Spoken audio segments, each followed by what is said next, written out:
It was like, okay, I'm going to die or I'm going to quit. But I had this little tiny dream. And no matter how many drugs I used, that dream was still there. What's normal is feeling like quitting, but winners don't quit. They keep going. They focus on the goal. They don't let their circumstances change the goal.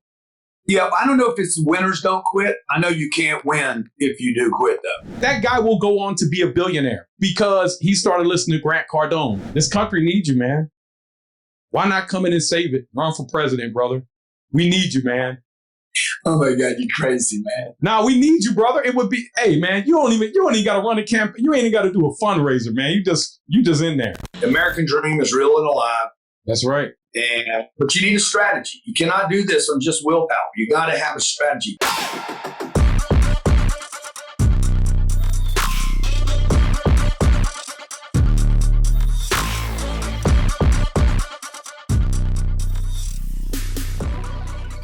Now, screw the goddamn challenges. Screw what I went through. I lost my dad and I lost my brother. I'm getting beat up, making bad choices. I wasn't thinking about any of that bullshit when it was happening to me. Yeah. All I was thinking about was how am I going to get myself out of this shit? And what point was that when that really changed? Was that when you were 29? When it hit you? Well, first I had to quit using drugs, like when you're not, I was using drugs every day for and look, I'm not proud of this. Every time I hear an interview where I'm talking about using drugs every day, I'm like, God, I shouldn't even tell people that shit. Like, because it was like who I am today and who I was then is like, I'm not even the same person. Yeah, but Grant, there's so many people that are dealing with that right now or trying to overcome that, man. And how did you do that? Yes, okay. Yeah, well, how did I do it? I did it because I couldn't do it anymore, man. You can't do it. I couldn't do it. It was like, okay, I'm going to die or I'm going to quit. But it was really important. It was really important that the key people, look, the thing that was killing me the most was, the drugs are terrible, right? The drugs, but the every time you're using them, you know, you're the only one that knows the truth about yourself, and I just knew that this isn't who I am. I'm not a drug addict. I'm not, I shouldn't hang out with these people. I'm better than this. I'm better than this. That's right. Not in a privileged kind of way, but I knew I don't think any human being is supposed to be in this condition. So, and I knew that I was, I always had a dream that I could do something. I always thought I remember going to the treatment center and telling these people, I'm going to be famous, man. I'm going to be famous. Yeah. But guys, this guy's detoxing. He's hallucinating, right? And I'm like, I'm going to be famous. I'm going to write books. Now I'm 20 at the time. I'm 25 years old. I've never written anything. I could barely write a check. And I'm like, I'm going to write books and I'm going to be a speaker and I'm going to help people all over the world. My first 3 days, I hadn't used drugs in 10 years. So, man, I'm a patient. Surrounded by all these other freaking drug addicts and Bob the alcoholic sitting there shaking with DTs. Yep. And so, these guys think I'm tripping. And I probably was, man. But I had this little tiny dream. And no matter how many drugs I used, that dream was still there. It was, first of all, it was a number of things that happened over 10 years. But the last thing that happened was my mom was my best friend. And she's like, I'm done. Don't come here. Wow. I'm fit. Wow. And I was in a treatment center literally like maybe 36 hours later. Came out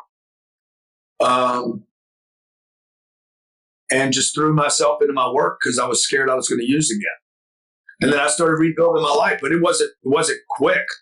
It wasn't forever either, by the way. I just want everybody to know, man, when you're rebuilding, I know it's going to feel like it's forever, but it really isn't going to be forever. Like I was a different person 90 days after I got out of treatment. I was a completely different version of myself. I mean, literally like within a year of leaving the treatment center, if that's all I would have accomplished in my lifetime, within the first year, by the age of 26, I wouldn't be proud if that's all I accomplished. But compared to where I was at, I was like, dude, what? Yeah. Now that resonates with me, brother. I mean, I had the first 90 days for me being sober. Man, there's so much change that goes on. Yeah. And so for anybody that's struggling, man, you just got to get out here, man. You gotta follow people. You got to follow people like Grant and 10x your life, man. And, you got to own it. And for those of you enabling people, you got to do what his mom did. Cut them off. Sometimes that's what it takes. Yeah. Let me say also and then particularly in the beginning when you're like, man, everything's long, right? Mm-hmm. 24 hours feels like, because you're trying not to use. And you don't have anything to fill in the spaces. Like you don't have any good habits yet. You just have this bad habit you got rid of and that you're trying to refrain from. And the problem is you don't have a network. The network you have is criminal. Mm-hmm. It's degraded. It's degenerates. If you suffer from alcoholism or drug addiction, which I do not believe are diseases, just for the record, a cancer is a disease. Okay, like you didn't do anything I probably didn't actively do something to get a kidney cancer or prostate cancer. That's right. Drug addiction and alcoholism, those are choices. You're picking something up and putting it in your body that wasn't there. So you guys can call this whatever's. I went through all that, and they labeled me as that I had a disease and I lost control. I didn't lose control. I hadn't used any drugs for 35 years, 40 years. So if I had a disease, I wouldn't have choices over that. But that's good. In the beginning, like your network's broken. Mm-hmm. You look around, you're like, I'm gonna call Danny. Danny's a drug dealer. I'm gonna call Angela. Angela's my girlfriend. She's a drug addict. I'm gonna call Mikey. Mikey was a social user. He was the guy that could use and then put it down. But they were all trouble, dude. All these people were trouble. So I didn't have any place to go. I didn't have anything to do. I didn't have any hobbies. When you're using drugs every day, your hobby is using drugs every day. Mm-hmm. So you literally have to rebuild your entire life. How'd you do that? I mean, because there's so many people out here now. Hey, Grant, like they got social media. It's easier to meet people, in my opinion. Back when I was younger, it's like you grew up around these people. How do you go meet the other people? Yeah. So how do they do that now? You don't meet other people. I just threw myself into my work. I just switched. Somebody said, "Oh, you just turned one addiction off for another one." I'm like, "That's right." Did you ever feel like giving up? Not once I got on the way. Or you just there? There's been places along the way though I was like, man, I'd rather just be dead right now, right? Yeah. I felt 18, 20. I'm not thinking I wasn't seriously considering suicide, but I was like, if something bad happened, it'd just be easier. Like, it would have been some relief. I heard Elon say this. He says, "Hey, do you fear death?" And he's like, "No, it'll probably be." He's like, "I don't fear death at all." He's like, "It'll probably be some bit of relief actually involved in it." And that's how I kind of always thought, man, if my life ended. Look, let me just tell you, like, I've been a successful person, 35, 45 years old, on a plane, flying across the country. The flight goes there was this flight I was on. They thought there was a bomb on flight. I'm like, oh my God, I'm going from Richmond to San Diego and we got to divert into Chicago because they think there's a bomb on board. I'm like, I'm going to die on this plane. Yeah. And then I'm like, all right, well, whatever. I had a good run. It'll be a relief, So that's mindset though, man. That's the mindset. What can you? Yeah. Like I think everybody has these ideas, these bizarre, random kind of concepts. So regarding me quitting, yeah, all along the way, bro, the whole way, not just early on, but how about last week? No, that's normal. So that's what I want to normalize with people, man. What's normal is feeling like quitting, but winners don't quit. They keep going. They focus on the goal. They don't let their circumstances change the goal. Yeah, I don't know if it's winners don't quit. I know you can't win if you do quit, though. That's right. Because I know people that haven't quit and they haven't won yet either. So for you guys out there, like, man, I ain't quitting, but I'm not a winner. Okay, not yet. I know for sure that if I quit, I can't win. That's right. So tell us about, man, you want to talk about real estate and talk about, Man, bullshit. Nobody wants to hear about Hey, that's great. Now listen, man, because so many people can resonate with that, Grant. Millions of Americans, they can resonate with that. But why do people resonate with that? Why do people resonate? Look, I would tell everybody, y'all need to resonate with something different. Yeah. Quit resonate with people's pain. Quit having sympathy for what people went through. This might sound cold-blooded and like calculated, but yeah, it kind of is. It's like, why am I going to spend time in your losses? So that somehow humanizes me. That somehow makes people feel better. It doesn't make anybody feel better. Okay, when you're losing, I'm not going to give you a hug. like why would I hug you out when you're losing? You're losing, man. That's not a time to be congratulated. It's a time to be pushed and say you can do better. That's right. So I think people spending too much time in the pain and not enough time in the gain. So all I give a shit about, bro, is the next move. Like, I don't care how bad I'm suffering.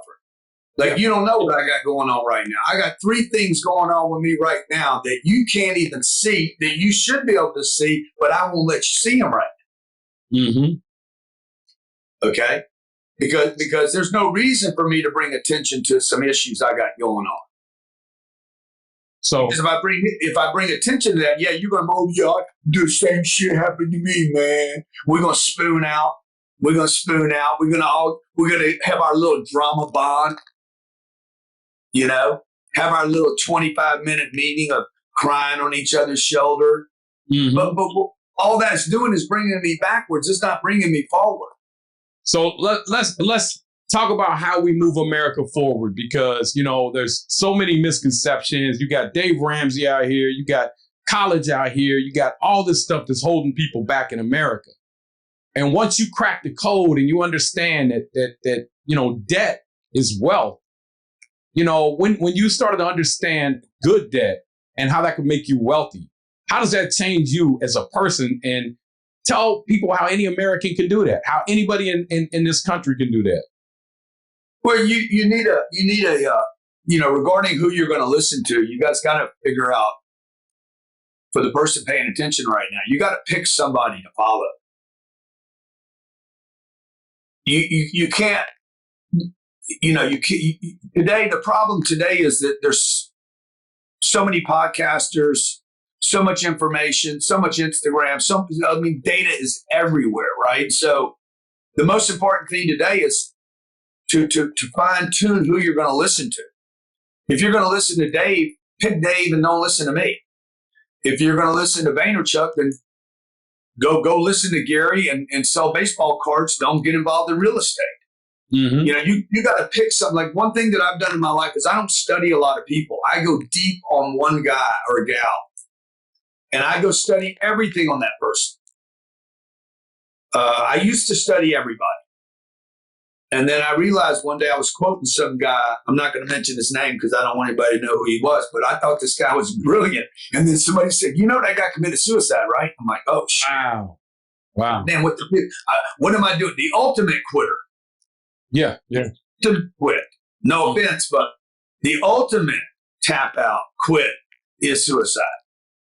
And I was listening to a guy that clearly, like, he was saying stuff that, like, the glitter was there, man, and it punched me and it hit me, and then I'm like, wait a minute, bro, the guy had the ultimate tap out. Yeah, he was just talking, he wasn't doing. Well, whatever. I don't know. Maybe he was living what he believed in. It just don't work. Mm. So I was on a public room last night. Some kid's a hypnotherapist or something. I said, oh, he's got some problems, I guarantee you. Sure enough, this guy's crying, talking about his problems, his finances. Well, all I know from that is I'm never going to follow a hypnotherapist. Mm. I want to follow people that are winning.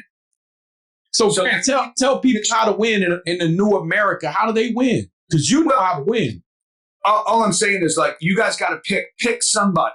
Pick somebody. Like, I'm a multifamily guy. I love real estate. Okay. I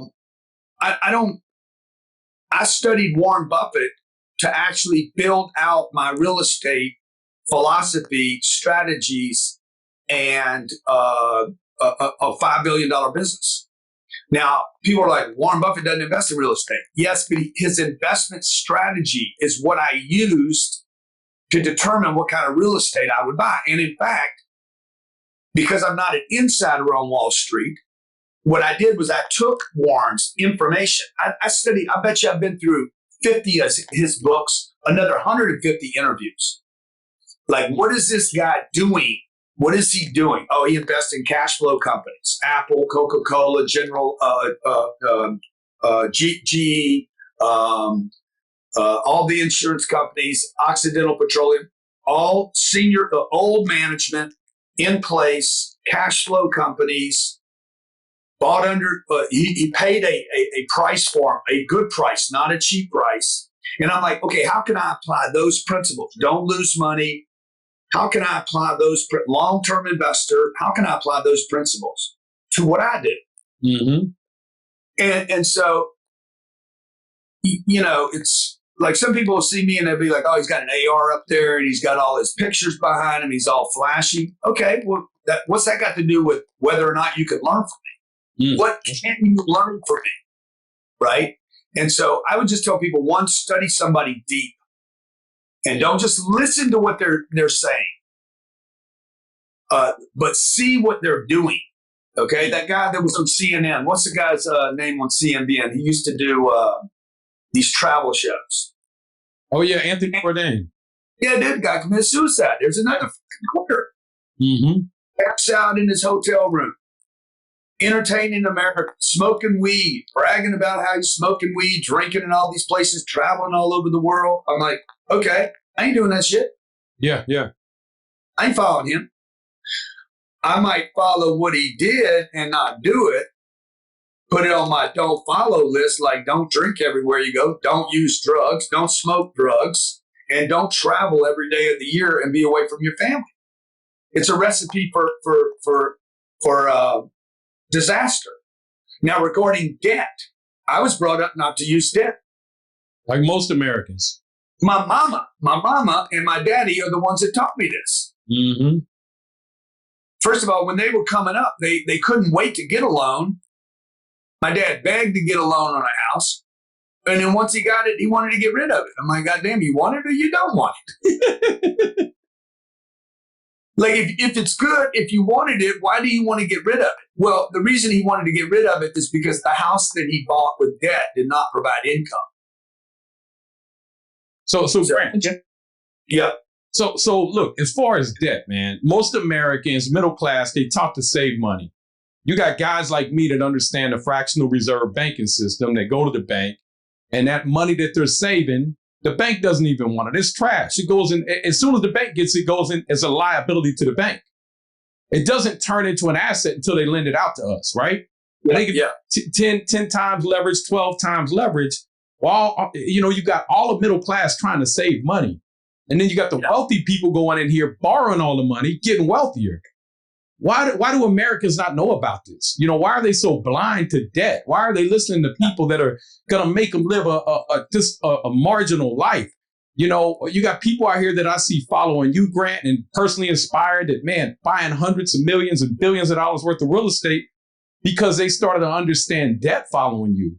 Who is this guy, Grant Cardone? And he came out and he just, man, you took the world by storm, brother. I mean, you exposed me and so many other people to stuff that it's just like behind the scenes, but you make it so accessible. So I want to thank you for that. But thank you. Was it that, Thank you. So let me just say this: like when you guys save money at the bank, you gotta understand that you're not really saving the money at the bank. You're lending the bank the money for free most of the time, for nothing. Yeah, like you wouldn't even give your sister that loan. Hey, Grant, it ain't even free, man. The bank may be paying you 0.5%. Inflation's 8%. Man, they taking 7.5% of your money every year. And you're paying taxes on it. Paying taxes. The bank takes, let's say they lend it out at 6%, but they lend it out at 10x. They get 60% return on your 0.5%, man. Yeah. Why are so many Americans just making money on my money? But the issue is, the reason people do this is because we have been indoctrinated. Your parents were indoctrinated, by the way. That's right. That's right. Okay. If you go to Russia, you will actually find patriots in Russia. Americans think that we're the only country that is proud of our country. Mm-hmm. If you go over to Ukraine, you're going to find Ukrainians that'll die for their country. They dying right now for it. Yeah. Yeah, it's ridiculous, by the way. Mm-hmm. So the point is, like, we have been indoctrinated to believe we're the best, or we're this, or we're that, or save money. Most everything Americans believe in, and all people believe in, is not about education. It's about indoctrination. Yes, that's right. And how you operate, actually, how you've been educated, actually benefits financial institutions. Save your money, that's good for the banks. Buy a house, good for the banks. Plan for retirement, good for Wall Street. So what was it that flipped that switch in you that you just knew, like, man, I want to go as deep in debt as I can possibly go? Good debt. Because my dad died. I'm not going as deep in debt, man. You got carried away right there, man. Well, good debt. You won't buy assets, right? Yeah, we laughs right there, man. You lost your mind. When my dad died, I was 10, and he had the house paid for. He had the 2 cars paid for. He had some life insurance, and he had some stocks. He did everything exactly by the book. Mm-hmm. If there was a book on what you should do, it would have been very much similar to what Dave Ramsey would promote, by the way. Pay off your car, pay off your house, get out of debt, and you're free. But that was not the experience I had watching my mom hustle 3 days after my dad died.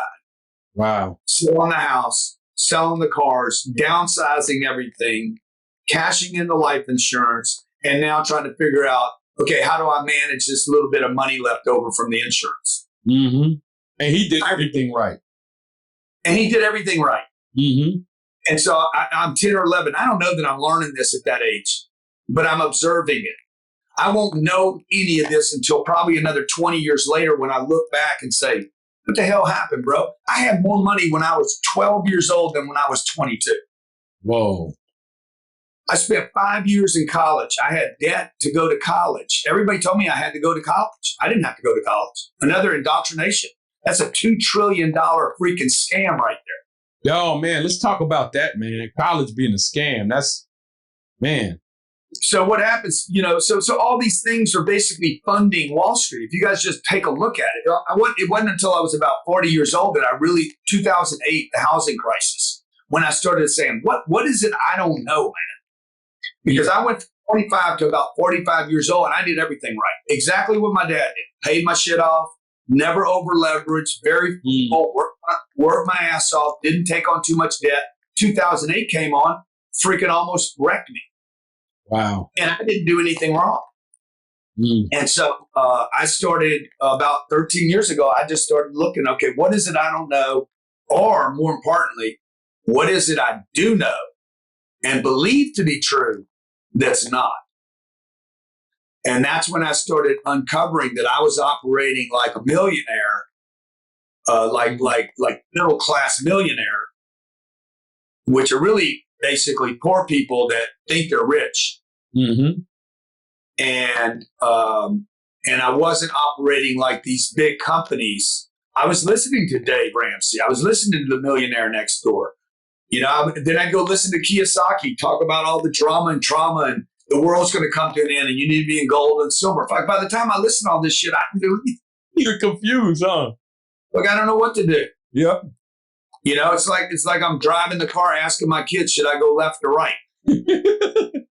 No, that's a good analogy, man. I mean, they all got different views, and they all believe, bro. They all seem to believe. So what I had to do is I would be like, okay, if I'm going to listen to Kiyosaki about real estate, how much real estate does he own? Mm-hmm. If I'm going to listen to Dave Ramsey about debt, how much debt does he have? And how did he make it? Okay. And then I discovered Dave Ramsey, if it wasn't for the company, I think it's Comcast, that had taken on billions of dollars worth of debt. Mm-hmm. You and I know who Dave Ramsey is. That's right. That's right. Because you can have a TV show. So I had to start undoing some of this for myself. Look, I'm not saying any of those people are right or wrong. Nobody in my mind. Dave can't spend my money. I can't spend his money. Mm-hmm. I don't know if people are happy or not. I can only deal with my own life. That's right. And so I know this. There's good debt and there's bad debt. Mm-hmm. I have 2 homes that are paid for in cash. I think they're terrible investments. It's dead money. Yep. Tell people don't buy a house. It's a bad deal. But I got 2 of them, and I'm telling you, I think they're probably both bad deals, despite the fact the only thing they got going for them is they're super trophy pieces of real estate that somebody else is probably going to pay me more money for. I don't know that to be true for sure, but I think they will. Yeah, but it's different it is different when you're operating where you're at. You didn't buy that out of active income. You buy that out of cash flow. You buy that out of excess.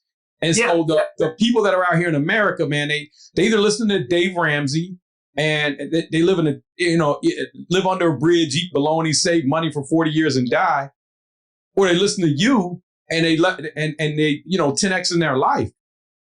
And so, when you follow people that have moved quick, and you just admitted, like, man, how much more did you grow in those 10 years since you decided to change and stop listening to them and say, hey, you guys need to listen to me because I'm doing it right. I'm 10X in everything. I mean, how much more growth have you had in those 10 years versus the previous 55? In the last 12 years, billions of dollars worth of, I've done, I don't know, billion one over the internet, maybe $1.2 billion in internet sales, products, programs, education, consulting. Like, my business exploded once I got all the small thinking off of it. Yeah. I bought in the last, when I moved to Miami 13 years ago, I had maybe 600 apartments. I got 12,000 of them now. Wow. I'm probably going to add another 12,000 in the next 18 months. Mm. This cycle that's happening right now is going to be the best real estate. It's going to feel terrible. It's going to feel like you're being dragged behind a truck. But now you'll have that feeling even going through 08. You'll still have that feeling.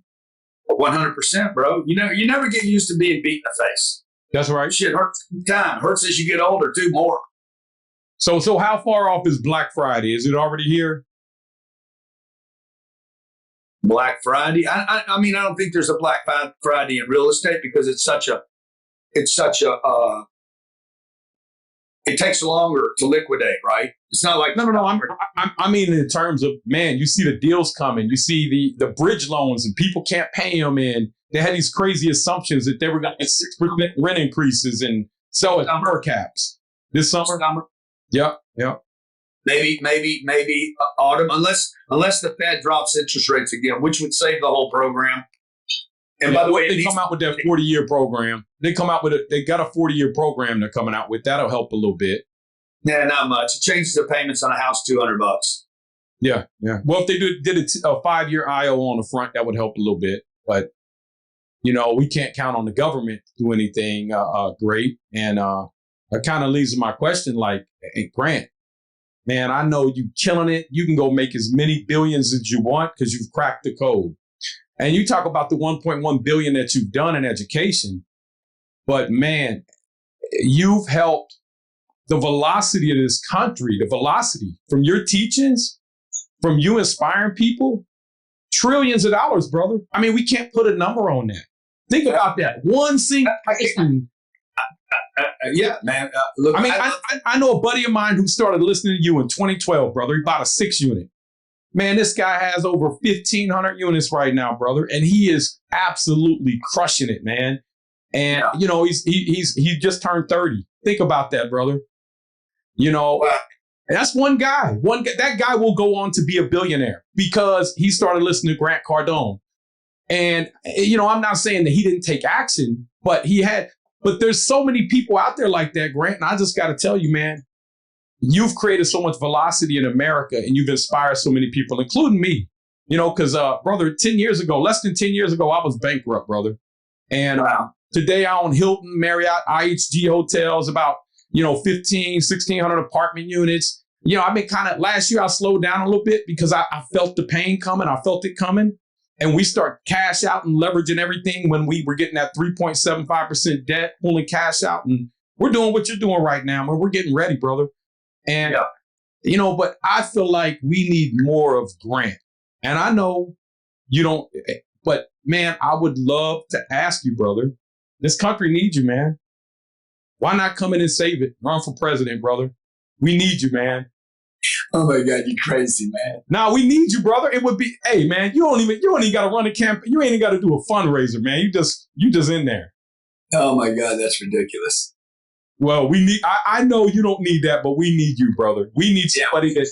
I need people like you, man. So, what I live, all the success and all that's great, but really the thing that most inspires me is helping people. Like you tell me that story about that kid that's 30 years old right now. Oh, his name's Stephen Rice. He owns Venture. I mean, brother, he just started telling me, I was like, man, look at this dude. He's sick. And he would show me videos and I was like, man, he's killing it.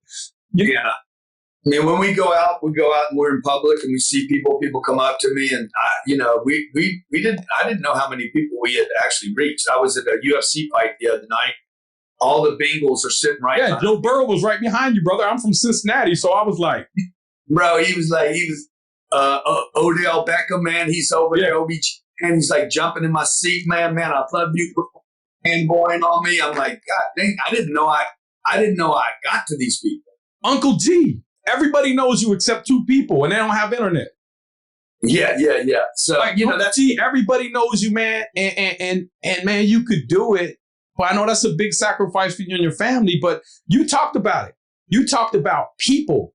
Oh, they in Ukraine, they patriots. They in Russia. See, I don't think the current administration, people, they don't understand that, man. Let's go over here and let's make world peace. Why you want to fight and bicker and argue all the time, man? Let's get things done. Yeah. And I believe, Grant, that you could be the first trillionaire, brother. Oh my God, man, you are losing your mind, bro. Okay. Hey, I know, man. I took my vitamins, though. But no, I really believe that you got that much influence and that you were so good. It's emotional. Thank you all for all that. I appreciate that, but I appreciate that. Thank you, and that's awesome. But your audience, what your audience needs is your guys need a plan, man. You just need a plan. Like I did that show, Undercover Billionaire. Mm-hmm. And I did that just to show people you don't need a name. Doesn't matter if anybody knows your name or not. Doesn't matter if you have money or not. The American dream is real and alive. That's right. But you need a strategy. You cannot do this on just willpower. You got to have a strategy. People have to learn. You got to have some skills. You don't need to go back to college. You don't need to take on debt to do this. It could be in real estate, but maybe it's not. There's so many different ways that people can be successful in this country, and you should be. Mm-hmm. And everybody can be. And I really believe that. Somebody asked me the other day, you think anybody could do what you've done? Anyone could do what I've done. That's right. I don't know if you could do it in Iran. Yeah, but in America. No, I agree with you there. There are circumstances in other countries, but if you're in America, the only thing that can hold you back, man, is you, brother. Yeah, and, exactly. So, Grant, what do you think, man? Never? You don't want to be politics? You don't want to do that? Man, and nobody wants me to run, man. Look, that is the thing that would interest me on that would be the damn dog fight. That's so really interests me on that. Like, cause I like pulling people's faces off. Mm-hmm. So, the problem is I'm immature like that. So I might just get lost in argument. Now, if I was ever going to run, it would not be Make America Great Again, by the way. Mm-hmm. I know a lot of you Trumpers out there, you look like you'd be a Trumper. Looks like you'd be a Trumper humper. Man, I'm independent, brother. I just vote. Sure. We need to know about that pregnant pause. You definitely a humper. So I would not make America great again. I would 10x America. Man, I think you would 100x America, brother. I would be like, this would be my motto that I would run off. There, and then let's do it. There you go. Cardone 2024. Would endorse me. He would endorse me too. Yeah, that's why I said it would be. Listen, man, you'll have 2 or 3 million of your haters vote for you, man. You know, a lot of the haters don't really hate you, man. They just don't understand you. They don't understand how to do it. They just want to be me. Yeah, they want to be you, brother. Then just do it. If you guys want to be like Grant, he gives you the blueprint. Grant, where can they sign up at, man? How can they get access to the stuff that you learned 12 years ago that helped change not just your life, but millions of other people's lives? Yeah. Okay. Go to grantcardone.com/REI. Free. Yeah. 90 minutes on how I started my real estate career. There you go. You guys got it. Well, Grant, man, I want to thank you so much, brother. Rather than educating people how to get it. Yeah.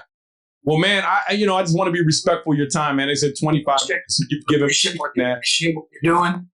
Okay. That yellow looks really nice on your rosy cheeks. Thank you, man. Thank you, brother. Okay. Yeah. All right. I appreciate it, Grant, man. Hey, thank you so much, man. Hey, I love you, brother. Thank you for all you're doing, man.